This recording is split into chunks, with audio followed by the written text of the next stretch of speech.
Now, let's clear something up early.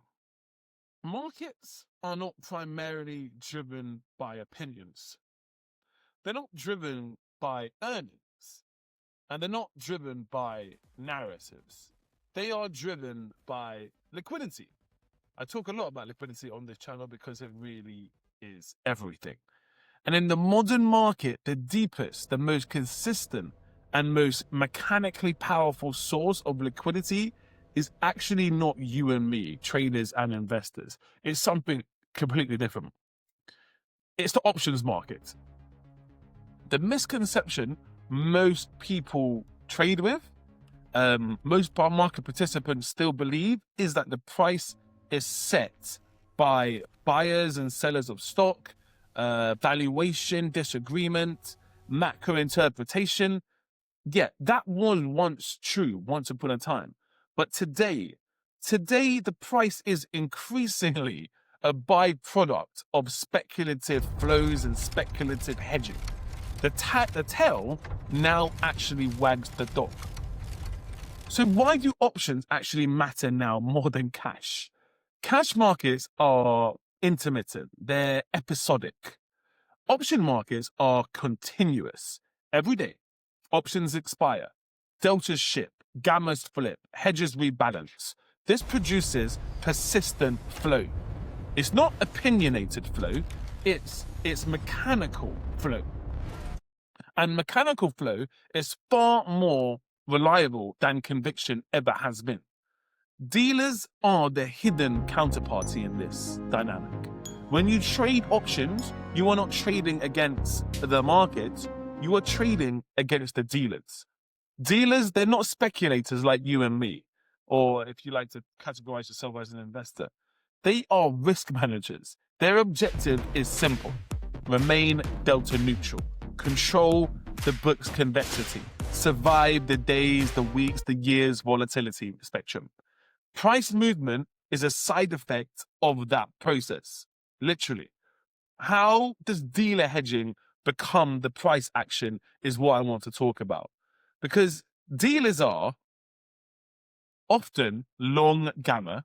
That means they buy dips and they sell whips, or they exist as being short gamma, which means they're chasing the moves.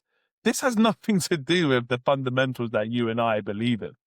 It has everything to do with just pure and simple, prosaic inventory management. In calm regimes, the positive gamma always dominates, and that creates suppressed vol, shallow pullbacks, persistent grind in markets. And the markets feel unnatural and detached because they are being stabilized by that hedging, that constant rebalancing, that constant movement on the fulcrum, for want of a better phrase. So why do markets tend to grind instead of trend? This is where most people, and yours truly, used to be confused. They expect, okay, strong data equals a rally. Weak data equals a sell-off. Instead, they get choppy waters. Why? Because the option book literally demands it. Theta needs the time. Gamma needs the stability. And the dealers need to contain price volatility. So it means the market grinds, right? Not higher with conviction, not higher because time decay requires it. Theta is the invisible killer. It's the invisible force. Theta is not just decay. It is also pressure. It's a pressurized system. Every day the market doesn't move, option buyers lose. Every single day. Option sellers win. So where are the perverse incentive mechanisms here? It means the dealers relax the hedges. This creates a slow upward drift in risk assets, very slow upward step fashion.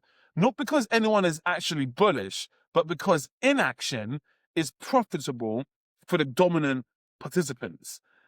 Why does being right feel like it's actually unprofitable? Because you can be on the right side of the direction and you can still actually come out losing money. But why? Well, it's because direction alone is actually insufficient. You must also be right on many other things. But most importantly, you must be right on the timing. You must be right on directionality. You must be right on volatility. You must be right on path trajectory. Option liquidity punishes impatience. Markets don't need to go down to prove that you're wrong. They only need to not go down fast enough. There's a historical moment and a historical shift that happened to these markets, and it's post-Volcker. It's post-Volcker, and it expanded onto post-crisis. And this regime, it didn't exist in the same way pre-2000, right? Pre-year 2000. Volatility was way higher, options were far thinner, and balance sheets were incomparably smaller. But post-2008, leverage grew exponentially. Volatility selling became a systematic strategy. Policy suppressed all of these tails. There was vol suppression. The options moved from being a pure hedge to being the actual engine of price stability. And policy actually reinforced this dynamic. By hook or by crook, intentionally or otherwise, it did. Central banks unintentionally turbocharged option liquidity. And they did it because they suppressed volatility. So selling premium became structural. Dealers expanded their books vastly. Gamma became the dominant force in their profit-making centers. Policy didn't actually remove the risk. It just suppressed it, controlled it, compressed it, marketed it, manufactured it, and made it highly competitive. It compressed the risk, and compressed risk also always feeds option markets, because the market trades the option book first. It's not the other way around. That's the uncomfortable truth. Price does not react first to news. It reacts to the underlying position, where the stresses are, what the position is, what the open interest is, where the strike concentration is, where the convexity and max pain are, and most importantly, the dealer exposure, because they are the ones pushing the flows. Because news only matters if it disrupts that volatility structure. If it doesn't, the price barely responds. That's why breakouts actually end up failing. Many breakouts fell because they're fake outs, but they're not fake outs for the reasons that you believe they're fake. They fell because the dealers are actually suppressing volatility because they're long gamma. And hedging suppresses the follow-through of the breakout. The vol sellers have to step in. The engine is still running, still ticking over, but it's running in the containment mode. It's not running in the, hey, let's jump on this momentum mode. So the engine can change gears. And when that happens, those are the moments when this whole regime breaks. And that happens when the gamma flips to negative, or when the volatility spikes way beyond the metrics, or way beyond the condition, the paradigm of their systems. When the dealers are forced to actually chase it, that's when markets can move fast and uncontrollably, and they can move faster than anyone ever anticipates. Not because the fundamentals changed overnight, but because the option engine reversed polarity, and it did it incredibly quickly. This is why crashes are always sudden, and they play out over like 6 minutes rather than 6 days. Crashes don't build gradually anymore. The system's broken like that. They just gap. They're repriced immediately. Because once option liquidity flips, stabilization actually turns into the accelerant. And the hedging amplifies the movement even more. And then what happens? The pièce de résistance is that the liquidity completely vanishes. The same engine that started out by holding the price together in that containment field actually begins to tear it apart. And this is what I think most traders, and myself included, get wrong and got wrong.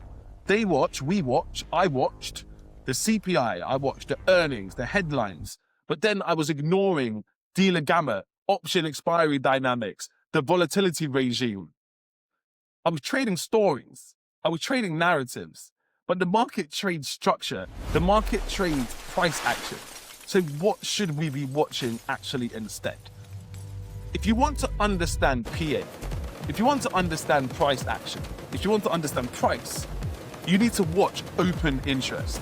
There's many tools available. You need to watch the volatility term structure. You need to see where the max pain points are. You need to see the gamma exposures. You need to watch where the expiration cycles exist and where the confluences of these strike positions are.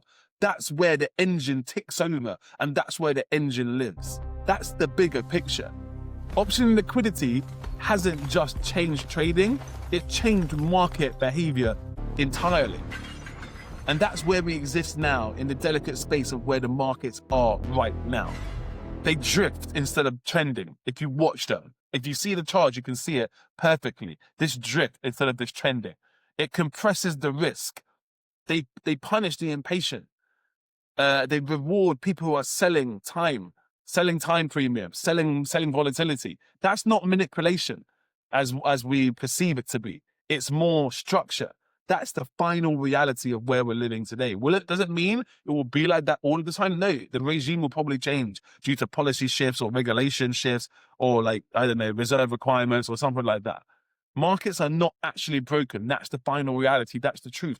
They are just optimized. They're optimized for liquidity. They're optimized for consistent, perpetual balance sheet stability, controlled vol. Option liquidity is how the optimization expresses itself. So if you're trading PA, if you're trading price action, if you're looking at price without understanding option liquidity, you're watching the dashboard and you're ignoring the engine. You're trying to fly the plane with instruments alone without looking out of the window. Yeah, it's possible, but you're going to get crushed at some point, right? The market isn't reacting to our theses. Theses are our thesis. It's clearing the risk through the derivatives. And until you understand that, the price will always feel confusing. Until you start to understand that breakouts are often met with volatility suppression, and gamma regimes and delta regimes and theta decay play the part of the tail wagging the dog, you will forever be misunderstood as to why markets act the way they do. And that's all I've got today, boys and girls. Class dismissed. Ciao for now.